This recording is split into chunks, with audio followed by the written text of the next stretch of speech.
Assalamualaikum warahmatullahi wabarakatuh. Hai semua, perkenalkan nama saya Dwi Intan Pratiwi, mahasiswi dari Universitas Megareski Prodi S1 Farmasi Ahli Jenjang. Video yang saya buat ini yaitu untuk memenuhi tugas mata kuliah wawasan ilmu farmasi.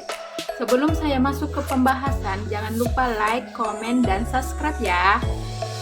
Nah, untuk pembahasan kali ini kita akan membahas 3 poin, yaitu poin pertama divisi farmasi, poin kedua sejarah kefarmasian, dan poin ketiga bentuk pendidikan kefarmasian. Yang pertama itu poin divisi farmasi. Apa sih itu farmasi? Farmasi adalah ilmu yang mempelajari cara membuat, mencampur, meracik formulasi obat, identifikasi, kombinasi, analisis standarisasi atau pembakuan obat serta penggolongan, termasuk pula sifat-sifat obat dan distribusinya serta penggunaannya yang aman. Farmasi dalam bahasa Yunani yaitu farmakon yang berarti medika atau obat. Kemudian poin kedua yaitu sejarah kefarmasian. Ilmu kefarmasian belum dikenal oleh dunia pada zaman Hippocrates atau yang lebih dikenal dengan sebutan Bapak Ilmu Kedokteran, yaitu pada tahun 460 sebelum Masehi sampai dengan 370 sebelum Masehi. Pada peradaban itu seorang dokter memiliki banyak tugas, tidak hanya mendiagnosa suatu penyakit yang diderita oleh sang pasien, tetapi ia juga mempersiapkan ramuan atau racikan obat seperti halnya seorang apoteker. Nah, seiring dengan perkembangan zaman dan ilmu pengetahuan kesehatan, problematika dalam pengadaan obat menjadi semakin rumit, baik karena formulanya dan cara pembuatan obat tersebut. Oleh karena itu, dibutuhkanlah seseorang yang dapat mendalami keahlian dalam pembuatan dan peracikan obat. Sehingga pada tahun 1240 sebelum Masehi, Raja Jerman Frederick menyadarinya dan memberikan perintah untuk memisahkan dengan resmi antara kedokteran dan farmasi. Perintah tersebut sekarang dikenal dengan nama Decretus Silaes.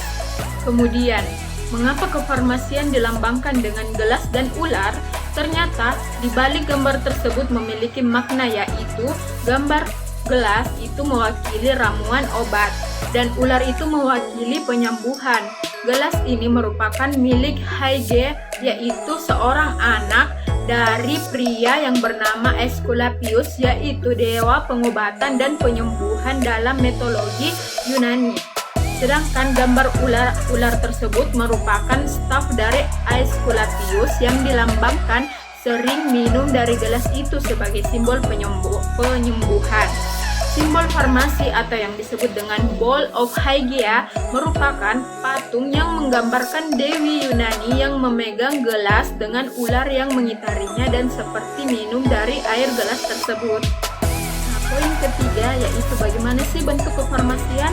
Nah, pendidikan kefarmasian pertama kali didirikan di Philadelphia di negara Amerika Serikat. Jenjang pendidikan kefarmasian yaitu SMF, Sekolah Menengah Kefarmasian atau Sekolah Asisten Apoteker.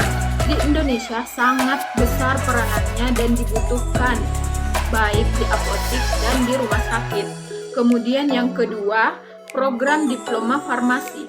Adanya D3 dan D4 yaitu program studi analis farmasi. Kebutuhan ini merupakan konsekuensi perkembangan di bidang kesehatan yang semakin memerlukan tenaga ahli, baik dalam jumlah maupun kualitas, dan semakin memerlukan diversifikasi tenaga keahlian.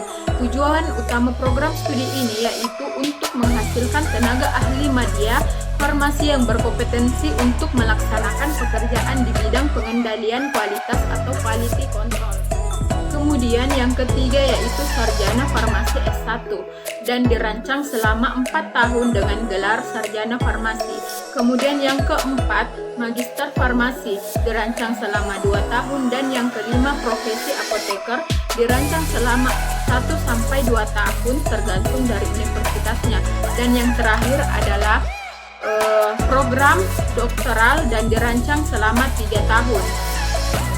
Nah, sekian pembahasan singkat dari saya. Semoga bermanfaat dan dapat menambah pengetahuan untuk kita semua. Sekian dari saya. Wassalamualaikum warahmatullahi wabarakatuh. Bye.